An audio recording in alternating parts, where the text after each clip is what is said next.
जी हाँ, इस वक्त हम पहुंच चुके हैं स्विट्जरलैंड में, जहां वाणिज्य मंत्री, उद्योग मंत्री पीयूष गोयल भी आए हुए हैं और 4 दिन के यात्रा पर यहां पे हैं। पहले स्विट्जरलैंड में हैं और उसके बाद स्वीडन जाएंगे। ये जो वाणिज्य मंत्री की यात्रा है वो दरअसल दोनों देशों के बीच में, स्विट्जरलैंड और स्वीडन के बीच में कारोबार बढ़ाने के लिहाज से काफ़ी ज़्यादा महत्वपूर्ण है। दरअसल आपको याद होगा कि सरकार ने स्वीडन और स्विट्जरलैंड के साथ समेत यूरोप के कुछ देशों के साथ फ्री ट्रेड एग्रीमेंट के तर्ज पर एक समझौता किया था, जिसके तहत करीब 90% सामान जो इन देशों से इंपोर्ट होता है भारत में, उन सामानों पर इंपोर्ट ड्यूटी किस्तों में घटा दी जाएगी। मिसाल के तौर पर स्विस चॉकलेट जो होता है, स्विट्जरलैंड के चॉकलेट जो होते हैं, उस पर अभी 30% की इंपोर्ट ड्यूटी लगती है, वो किस्तों में घट करके 0 हो जाएगी। यानी ये समझौता अगर लागू होता है तो आप सस्ते में स्विट्जरलैंड के चॉकलेट वहाँ पर ले सकते हैं। इसी तरीके से जो स्विस वॉच हैं, घड़ियाँ होती हैं, उस पर इंपोर्ट ड्यूटी लगभग खत्म हो जाएगी। इस तरह कई सारे सामानों पर भारत इंपोर्ट ड्यूटी कम कर देगा। तो इस समझौते को कब से लागू करना है,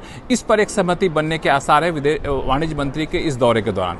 इस दौरान कई सारे उद्योगपतियों के साथ मुलाकात करने वाले हैं पीयूष गोयल। साथ ही साथ इंडस्ट्री फोरम की बैठक होने वाली है, उसमें हिस्सा लेंगे। उसके बाद स्वीडन जाएंगे, वहाँ भी उद्योगपतियों के साथ मुलाकात होगी, ग्लोबल सीईओ के साथ मुलाकात होगी और फोकस इस बात पर है कि कैसे ज़्यादा से ज़्यादा निवेश भारत में लाया जाए। और जिस ट्रेड एग्रीमेंट की बात मैंने की, उसके तहत ये वादा किया गया है कि जिस दिन से ट्रेड एग्रीमेंट लागू होगा, उस दिन से लेकर के $100 बिलियन का निवेश यहाँ पे किया जाएगा अगले 15 सालों में। तो ये निवेश के लिहाज से भी काफ़ी महत्वपूर्ण दौरा माना जा रहा है। तो मुझे लगता है कि इस दौरे के बाद ये तस्वीर काफ़ी हद तक क्लियर हो पाएगी, किस तरह की कंपनियाँ किस तरह सेक्टर में भारत में दिलचस्पी दिखा रही हैं और कितना ज़्यादा निवेश करने वाली हैं।